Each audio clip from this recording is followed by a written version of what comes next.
Bah finalement, le positionnement ici de l'iPhone SE est plus difficile à défendre.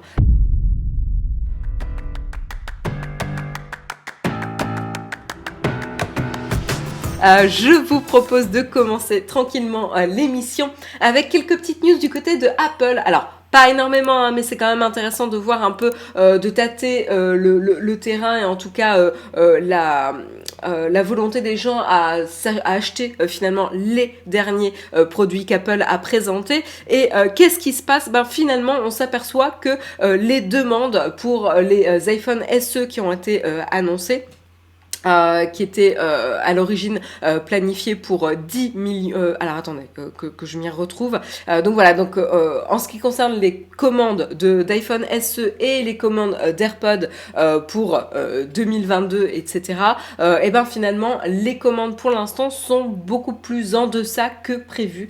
Donc moins de commandes qu'anticipées pour Apple. En effet, Apple avait anticipé de 15 à 20 millions d'iPhone SE en 2022 ils avaient prévu justement 25 à 30 millions d'iPhone SE commandés en 2022 et là justement ils revoient un petit peu leur prévision puisque ils envisagent de 15 à 20 millions de SE en 2022, donc c'est quand même une baisse assez conséquente quand même en termes de prévision et c'est pour ça qu'ils vont arrêter justement la production, enfin peut-être pas l'arrêter complètement, mais en tout cas au moins réduire la production pour ne pas se retrouver avec un surplus évidemment d'appareils. C'est un peu c'est jamais très très bon. Il faut toujours maintenir une tension entre la production et la demande pour éviter de payer et d'avoir à gérer du stockage aussi, quoi. Un grand merci. Alors il y a Health qui nous a envoyé des bits, je n'ai aucune idée de à quoi ça sert, donc n'hésitez pas à me dire dans le chatroom, je suis curieuse, je suis newbie de Twitch, donc je ne sais pas à quoi servent les bits, mais un grand merci à toi. Et je remercie également BistroPixel qui a renouvelé son abonnement, un grand merci à toi, 15e mois d'abonnement.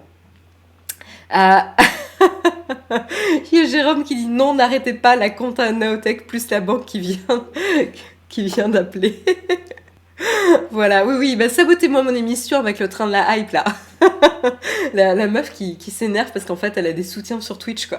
C'est le monde à l'envers. Donc un grand merci à vous. Donc voilà, donc bref, un peu moins de succès qu'anticipé pour Apple. Je pense qu'il n'y a pas non plus lieu de s'inquiéter, mais c'est vrai que le contexte actuel, il y a plusieurs éléments dans le contexte actuel qui peuvent en effet impacter la demande qui était à l'origine prévue. Donc notamment, donc ça, c'est information en tout cas de production qui vont être baissées pour les iPhone SE. Elle a été annoncée par Nikkei. Et notamment avec une analyse de Ming Chi Kuo qui a donné notamment les nombres sur de combien ils allaient baisser justement la production. Et en tout cas en termes de contexte qui pourrait impacter justement les demandes de l'iPhone SE, il y a Nikkei, alors je sais pas si je le prononce très bien, mais mes excuses si c'est pas le cas.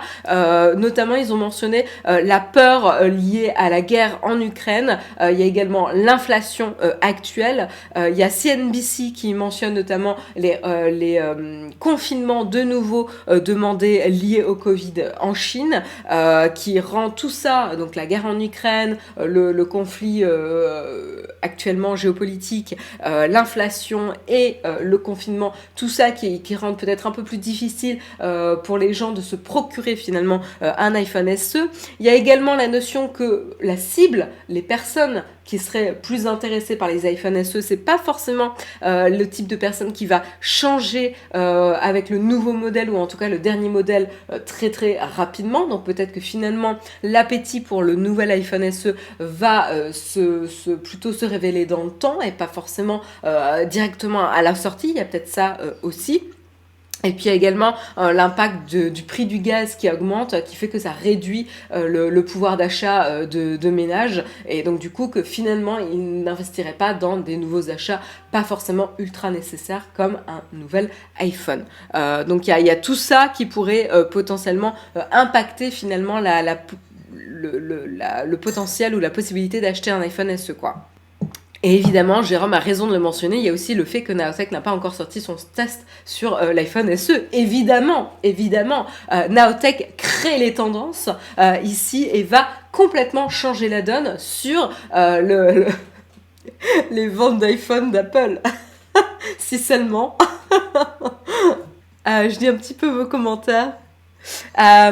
C'est comme quand on dit que les versions mini se vendent pas, c'est à l'échelle des ventes monstrueuses d'Apple, c'est toujours plus que les modèles des concurrents. Oui, c'est pour ça que je disais tout à l'heure, faut pas non plus s'alarmer. Ça sera plus intéressant de voir en fin d'année 2022 finalement de faire une rétrospective sur les vraies ventes qui se sont déroulées durant l'année. Mais en tout cas, ce qu'on sait, c'est qu'il y a un signal qui a été donné par Apple de réduire en tout cas la production.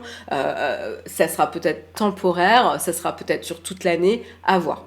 Mais voilà en tout cas pour l'information concernant Apple. Puis il y a également aussi une notion qui est intéressante aussi, c'est la compétitivité ou le positionnement de l'iPhone SE par rapport à ses autres collègues, iPhone 13 et compagnie. La chose intéressante en termes de prix de positionnement de l'iPhone SE par rapport aux iPhone 13 et notamment l'iPhone 13 mini. Alors certes, comme je disais, l'iPhone 13 mini est quand même significativement plus cher que le iPhone SE, mais c'est quand même assez différent quand on regarde les prix mensuels, c'est-à-dire avec des opérateurs et dans le prix des abonnements. Par exemple, en tout cas aux États-Unis, chez Verizon, le SE coûte 11,94$ par mois pour un modèle 64 Go. Donc ça veut dire que c'est quand même assez intéressant. Alors là, il compare ça à l'iPhone 12 mini, pas le 13, mais l'iPhone 12 mini en comparaison, avec un 64 Go également de stockage, vous pouvez l'avoir à 16,66$. Donc on est ici à à 5$ de différence entre l'iPhone SE finalement, qui a quand même un look plutôt rétro avec justement le bouton, le home screen button, etc. Versus vraiment pas la toute dernière génération de l'iPhone, mais la génération d'un an avant, l'iPhone 12, sachant que quand même les iPhones ont très très bonne durée de vie, c'est quand même une très très bonne affaire de pouvoir s'acheter l'iPhone 12. Et donc c'est vrai qu'à 5$ de différence par mois, finalement le positionnement ici de l'iPhone SE est plus difficile à défendre.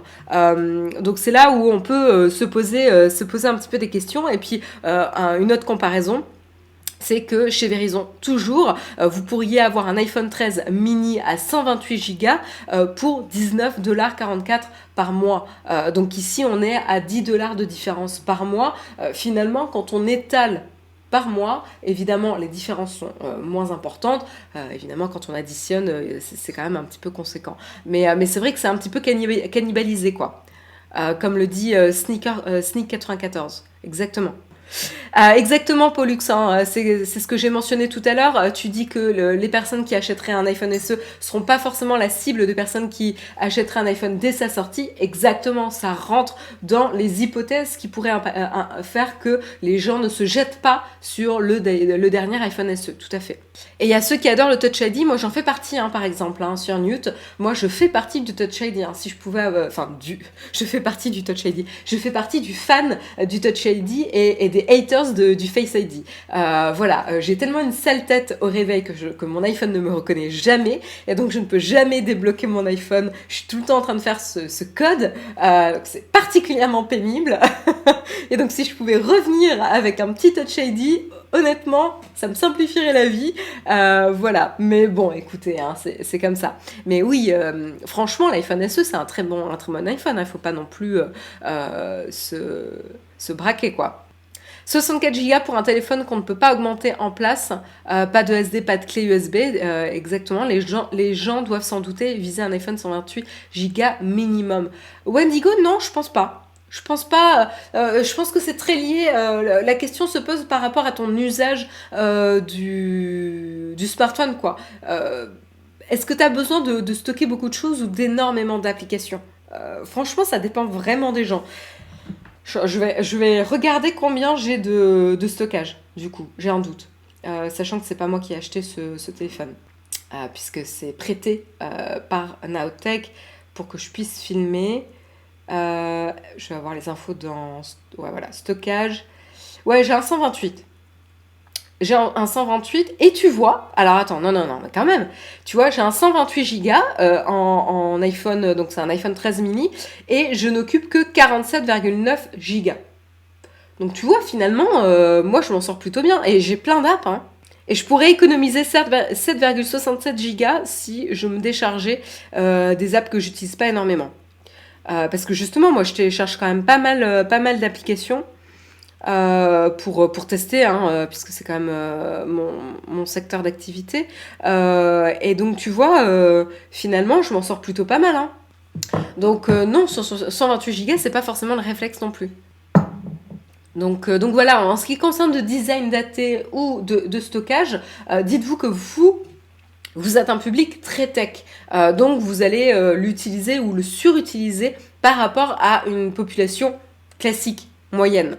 Et peut-être qu'en fait, finalement, la population classique moyenne n'a pas forcément besoin soit de la dernière technologie avec le Face ID, soit tout simplement d'un stockage de 128 Go. Donc, je pense que ça peut le faire, quoi.